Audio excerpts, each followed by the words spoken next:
Hello everyone. In this part, we will study December 2022 paper of Genetics and Evolutionary Biology. So the first question are fill-ups. Which cross distinguishes between homozygous dominant and heterozygous form? तो अगर हमें genotype identify करना होता है whether the offspring या whether the organism is homozygous और heterozygous, तो इसके लिए क्या करते हैं? इसके लिए हम करते हैं test cross. The allele which is masked or remains unexpressed, वो allele जो मास्क रहता है या जो एक्सप्रेशन नहीं शो करता उसको बोलते हैं recessive allele. Dash genes are a pair of non-allelic genes that are together responsible to produce one phenotype. तो बहुत सारे allele non-allelic genes जब मिलके एक ही phenotype produce करते हैं तो उन्हें बोलते हैं complementary genes. Ernst-Haeckel law states ontogeny recapitulates phylogeny. तो जो भी हमारी एम्ब्रियोनिक डेवलपमेंट होती है ना उसमें जितनी भी ऑर्गेनिजम्स होते हैं वो एक टाइप की फिजियोलॉजी से तो क्रॉस करते ही करते हैं. सो ये ऑब्जर्वेशन दी गई थी अर्न्स्ट हैकेल के through. The effect of natural selection on colonies or population favouring one group in preference to other may be referred as group selection. तो अगर नेचुरल सिलेक्शन में किसी एक कॉलोनी या किसी एक पॉपुलेशन को ज़्यादा सिलेक्ट करा जा रहा है तो उसको बोलते हैं group selection. Alternative term the DNA region could be observe under. DNA को हम लाइट माइक्रोस्कोप में देख सकते हैं प्रोवाइडेड कि उस टाइम पे सेल डिवीजन का टाइम होना चाहिए. डिवीजन को अरेस्ट करके आप लोगों को प्रैक्टिकल्स में भी ये चीज़ दिखाई जाएगी. अनियन रूट टिप के एक्सपेरिमेंट्स होते हैं उसमें माइटोसिस दिखाया जाता है. माइटोकॉन्ड्रिया कंटेन माइटोकॉन्ड्रिया के पास बैक्टीरियल राइबोसोम टाइप होता है तो 70s chromosomes in which centromere is found at the end. तो जिस क्रोमोसोम में centromere near to the end होता है उसको बोलते हैं टीलोसेंट्रिक. डैश में reveal evolutionary relationship among chromosomes of closely related species. तो अगर हमें क्लोजली रिलेटेड ये दो स्पीशीज़ के क्रोमोसोम्स को कंपेयर करके उनकी एवोल्यूशनरी रिलेशन को स्टडी करना है तो उसके लिए बैंडिंग पैटर्न करते हैं क्योंकि कैरियोटाइपिंग सेम हो सकती है लेकिन उसमें भी कितनी ज़्यादा क्लोजनेस है वो हमें बैंडिंग पैटर्न से पता चलता है. Use and disuse theory was given by Lamarck.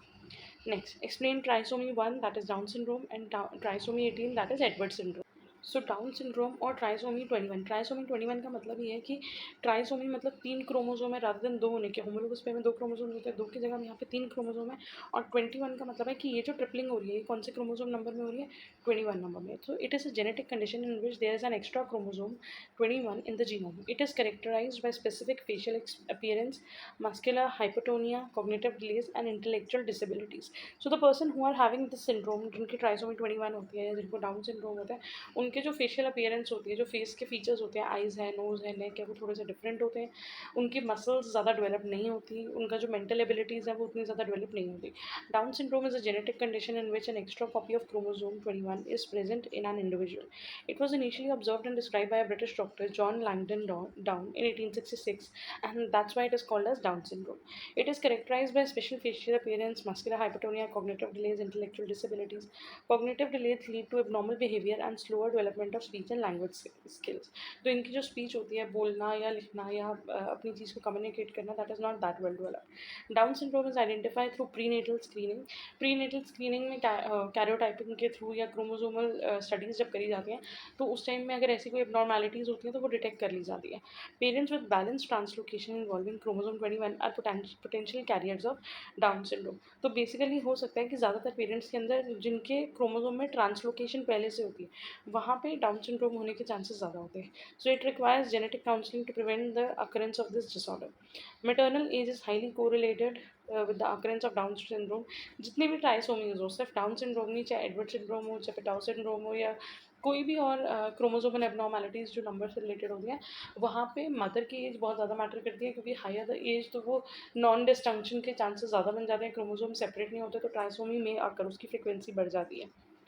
The risk increases with the increase in the age of mother. Trisomy 21 is mainly caused by abnormalities during cell division, which can be of 3 types. और तो इसके जो अगर causes देखें वो 3 तरीके से हो सकते हैं.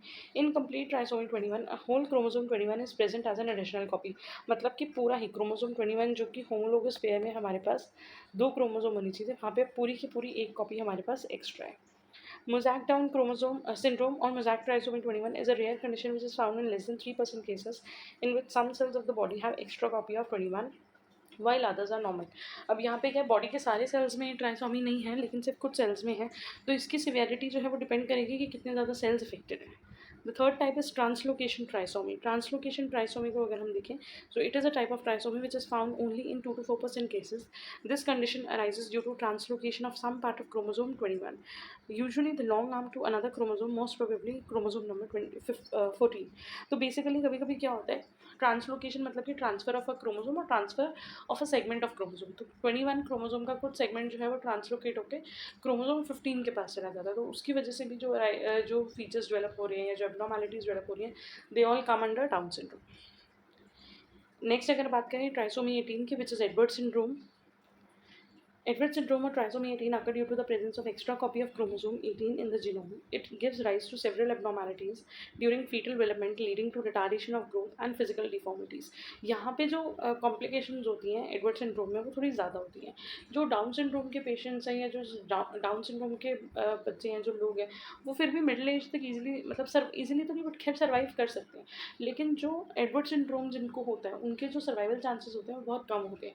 तो उनके जो लाइफ एक्सपेक्टेंट एज होती है वो बहुत ज़्यादा कम होती है। तो इसकी वजह से फीटल डेवलपमेंट में प्रॉब्लम आनी शुरू हो जाती है, leading to retardation of growth, physical deformities like microcephaly, brain या हेड जो स्मॉल होता है। It is manifested by abnormalities in different parts of the body and organs, kidneys, heart के सारे ऑर्गन्स में। हार्ट के में इफेक्ट डाउन सिंड्रोम में भी होता है। इंटरनल ऑर्गन्स में जो डिफेक्ट है, जो एब्नॉर्मैलिटीज है, वो डाउन सिंड्रोम में भी है। लेकिन एडवर्ड सिंड्रोम में वो एब्नॉर्मैलिटीज ज़्यादा है और ज़्यादा वाइटल ऑर्गन्स अफेक्टेड है। They affect the fetus from the time of its development from the uterus, thus the growth of child remains retarded. Newborn babies have low birth weight and often detect and deformities develop in several organs. Most common abnormalities appearing during intrauterine development are cardiac and nervous system anomalies. तो ज़्यादा defect जो हमें देखने के लिए मिलते हैं वो कार्डियक में और नर्वस सिस्टम मतलब कि हार्ट और ब्रेन से रिलेटेड देखने के लिए मिलते हैं। Due to this reason the survival rate of affected individual is often low.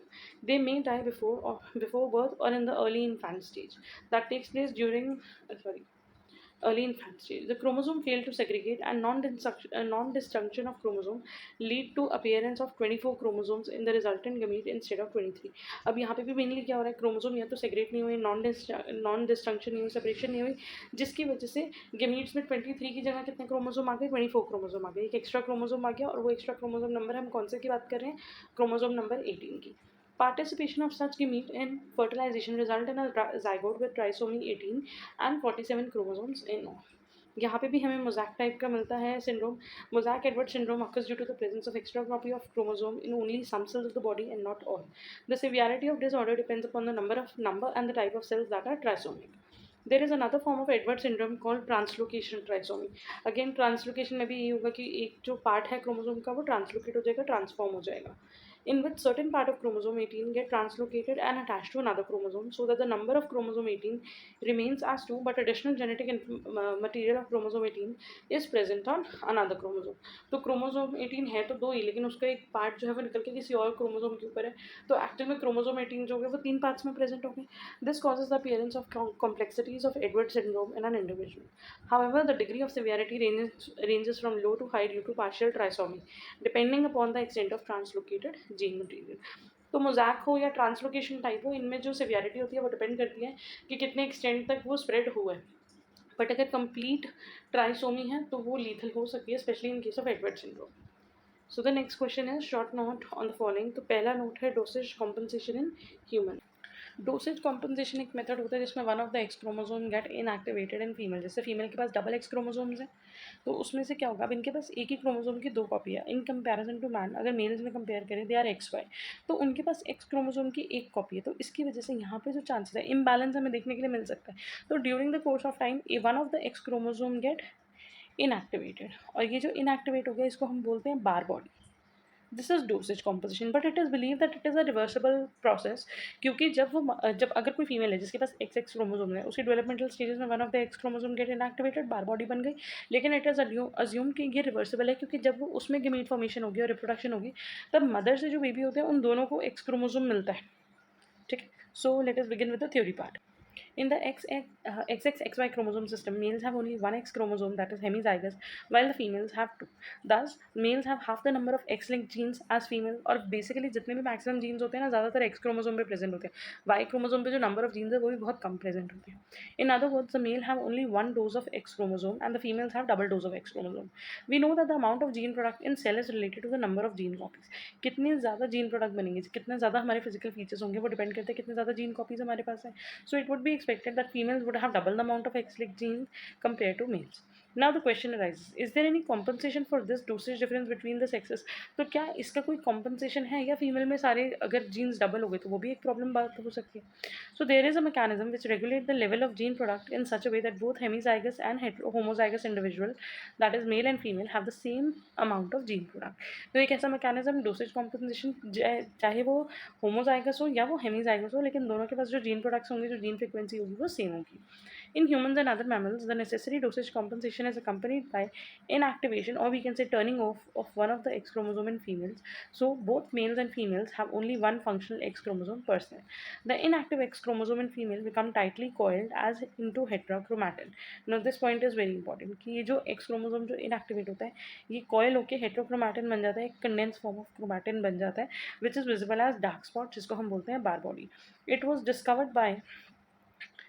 discovered by M.L. Ban in the nucleus of female cell. Thus, bar body is the inactivated X chromosome.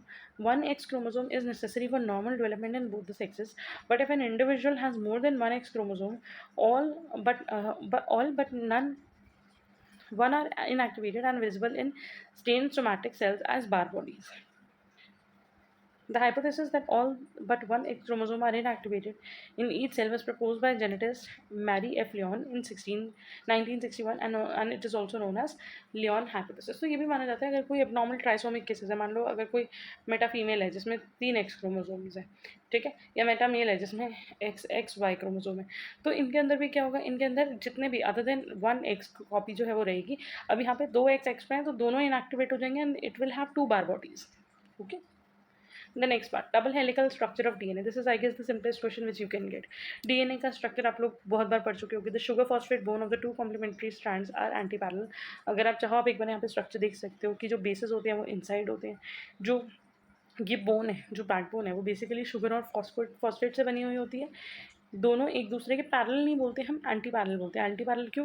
क्योंकि एक strand जो है वो 5 prime to 3 prime run कर रहा है, और दूसरा स्ट्रैंड जो है वो 3 प्राइम टू 5 प्राइम रन कर रहे हैं. तो ये एंटी पैरेलल हैं, इनके बीच में बेसिस हैं. बेसिस जो है वो एक दूसरे से कनेक्टेड हैं थ्रू हाइड्रोजन बॉन्ड. अगर हम डायमीटर देखें तो डीएनए का डायमीटर होता है 20 एंगस्ट्रॉम. दो कंसेक्यूटिव बेस पेयर्स के बीच में जो डिस्टेंस होता है that is 3.4 angstrom.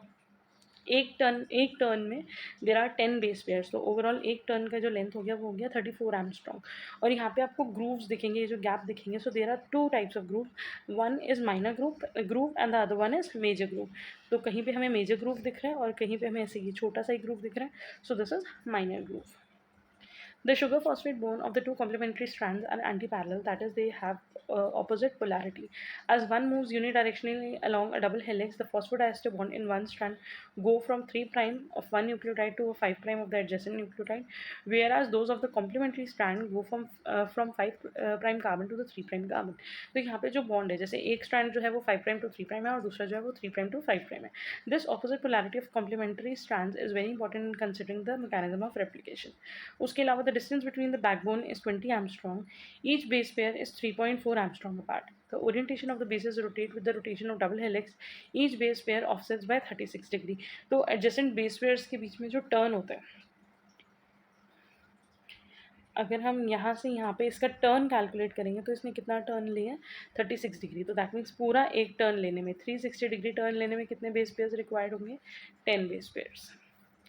Thus, a 360-degree rotation helix occurs every 10 base pairs or every 34 angstrom. We can also identify two grooves, a major groove and a minor groove, bound by sugar phosphate backbones. Once the sequence of one base in one strand of DNA helix is known, the sequence of the other strand can be known. क्योंकि वो complementary होते हैं, हमने पढ़ा हुआ है कि A जो है वो बाइंड करता है T के साथ, G जो है वो बाइंड करता है C के साथ. तो अगर मान लो एक DNA स्ट्रैंड है जिसका सीक्वेंस है A T C C G, हम दूसरे का सीक्वेंस बना सकते हैं TAGGC. तो वो कॉम्प्लीमेंट्री स्ट्रैंड्स जो होंगे, अगर हमें एक स्ट्रैंड का सीक्वेंस पता है तो we can easily know the sequence of the other strand.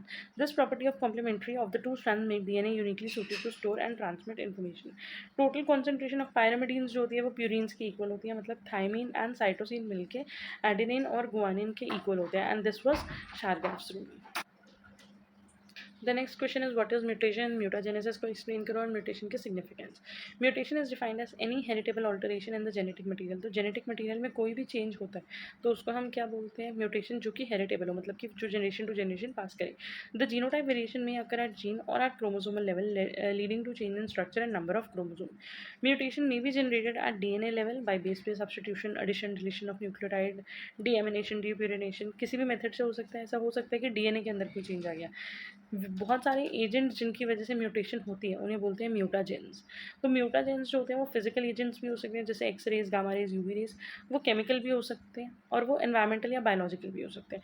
तो म्यूटेशन को कॉज करने वाले एजेंट्स क्या हो गए, mutagens. Mutagens can be physical like X rays, gamma rays, UV rays, chemical like base analogue, deaminating agent, alkylating agents etcetera, या environmental agents which can be pollution, pesticides etcetera. अब mutagenesis, अगर हम mutagenesis की बात करें तो mutation का होना ही म्यूटाजेनेसिस है। So basically the formation of mutations in the DNA, हमारे डीएनए में जो भी म्यूटेशंस हो रही हैं उनको हम क्या बोल रहे हैं, म्यूटाजेनेसिस। और जिन कॉजेस की वजह से हो रही है उनको हम क्या बोल रहे हैं, mutagens. There are a variety of mutations that occur in DNA such as change in DNA sequence, rearrangement.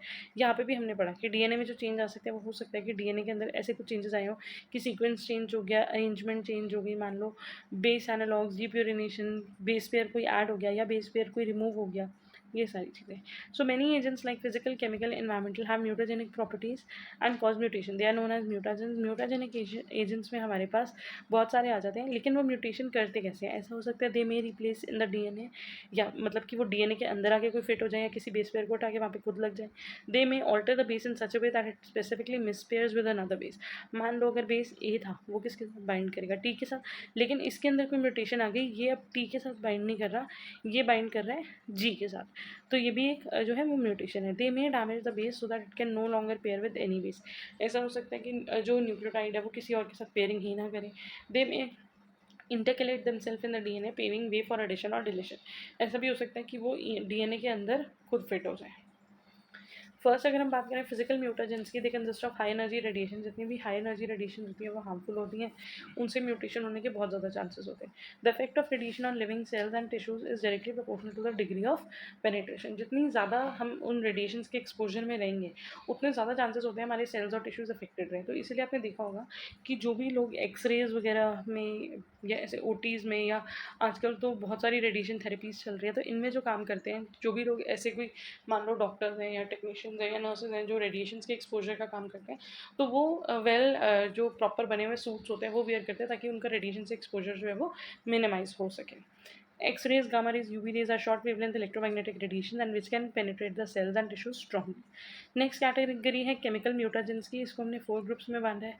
Base analogue, मतलब कि बेस के जैसा कोई सिमिलर, मतलब कोई ऐसा मॉलिक्यूल होगा जो एडिनिन के जैसा सिमिलर है। तो क्या करेगा, अगर यहाँ पे TAGC था, टी के साथ ए पेयर होना था, लेकिन मान लो कोई एक्स केमिकल था वो यहाँ पे आके लग गया क्योंकि वो ए के सिमिलर है, ठीक है। डीएमिनेशन मतलब कि एमिनेशन रिमूव करना, मीन ग्रुप रिमूव करना। अल्काइलाइटिक एजेंट्स मतलब कि अल्काइल ग्रुप ऐड कर देना, जैसे कि ethyl methyl sulfonate, ethyl ethene sulfonate, diethyl sulfonate. Act on DNA by adding ethyl group, alkyl या मिथाइल ग्रुप लगा देना सारे बेसिस पे। These agents show a strong preference for base guanine, ज़्यादातर जो अल्काइलेशन करते हैं वो गुआनिन पे करते हैं। This results either in mispairing of affected base or its loss entirely, creating a gap and causing mutation. The last is intercalating agents. ये intercalating agent के एग्जाम्पल है इथीडियम ब्रोमाइड और एक्रिडीन डाइज। ये mimic करते हैं base pairs को and slip between the base pairs in double helix. मान लो ATG था, इसके बेस पेयर्स बनने थे, कॉम्प्लीमेंट्री स्टैंड बनना था TAG, लेकिन बीच में आके कोई एक और मॉलिक्यूल भी जो था वो यहाँ पे फिट हो गया, ठीक है जी। सो intercalating agents can mimic base pair and slip between the base pair and double helix, open the helix which lead to increase the distance between the base pair and result in deletion or addition of base pairs. Next category की बात करें तो है environmental म्यूटाजेंट्स। Environmental मतलब जो हमारे environment में काफ़ी सारी चीज़ें हैं, जैसे कि पोल्यूटेंट्स हैं, पेस्टिसाइड, स्मोक, इंडस्ट्रियल स्मोक, ये सारी चीज़ों में भी बहुत सारे केमिकल होते हैं लाइक बेंजीडीन, विनाइल क्लोराइड, जो क्या करते हैं हमारी बॉडी के अंदर इजीली पेनिट्रेट करके हमारे डीएनए में म्यूटेशंस कर सकते हैं। Mutagenic effects of urban air pollutant like fine particulate matter have been shown. Some environmental mutagens are carcinogenic. कुछ ऐसे भी होते हैं, कुछ म्यूटेशंस अगर हम इनके ज़्यादा एक्सपोजर में रहें तो ये भी होता है कि after a certain period of life later ages में कैंसर होने के चांसेस हो जाते हैं, क्योंकि थ्रू आउट ये केमिकल्स हमारी बॉडी के अंदर इनकॉपरेट करते रहे, हमारी बॉडी के अंदर म्यूटेशन करते रहे। Some of the biological agents में also act as mutagens are listed below like transposons, ये बायोलॉजिकल एजेंट्स हैं, मतलब these are microbes, viruses, bacteria and certain parasitic fungi of field crops. Next अगर हम बात करें कि अब ये तो हमें समझ में आएगा कि ये सारी म्यूटेशंस कैसे हो सकती हैं और ज़्यादातर ये डिसएडवांटेजेस होती हैं, लेकिन इनके एडवांटेजेस क्या है? Mutation produce genetic variation with in genome which can help in evolutionary process. सबसे बड़ी चीज़ हो रही है एवोल्यूशन, क्योंकि म्यूटेशन होने से डीएनए चेंज हो रहे हैं, डीएनए में वेरिएशन आ रही हैं which will lead to evolution. Mutant organism help in understanding the metabolic pathway in organism. जो ऑर्गेनिज्म में चेंजेस आएंगे उसकी वजह से मेटाबॉलिक पाथवेज को और अच्छे से पढ़ सकेंगे। Plant breeders rely on genetic variability in crop plants for their improvement. अब हमने टेक्निक सीख ली है इस चीज़ को हार्नेस करने की, ठीक है, म्यूटेशन करके म्यूटेशन से जीन चेंज होते हैं और उससे जीन प्रोडक्ट्स बनते हैं। तो हमने इस चीज़ को सीखा और हमारे साइंस में ये चीज़ सीखी गई, हमारे जो साइंटिस्ट हैं उन्होंने ये चीज़ अडॉप्ट करी कि now they know how to change the DNA, how to manipulate the DNA, how to create mutation, या फिर हम कह सकते हैं how to create desired mutation. तो वो प्लांट ब्रीडिंग में काफ़ी हद तक यूज़ होती है।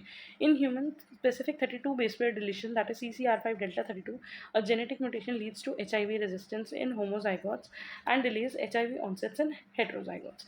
तो अगेन ये एक डिलीशन आइडेंटिफाई करिए कि अगर क्रोमोसोम किसी एक स्पेसिफिक क्रोमोसोम में से 32 बेस पेयर्स डिलीट कर दी जाए तो उससे HIV रेजिस्टेंस जो है वो डेवलप होता है, मतलब कि एड्स से रेजिस्ट हो जाते हैं। Mutagenic action of ionising radiation have been used to create sterilised female insects to control and eradicate pest. Mutation से जो इंसेक्ट या पेस्ट है उनकी स्टरलाइजेशन कर, मतलब वो स्टराइल हो जाते हैं, जिसकी वजह से उनकी पॉपुलेशन को कंट्रोल करा जा सकता है।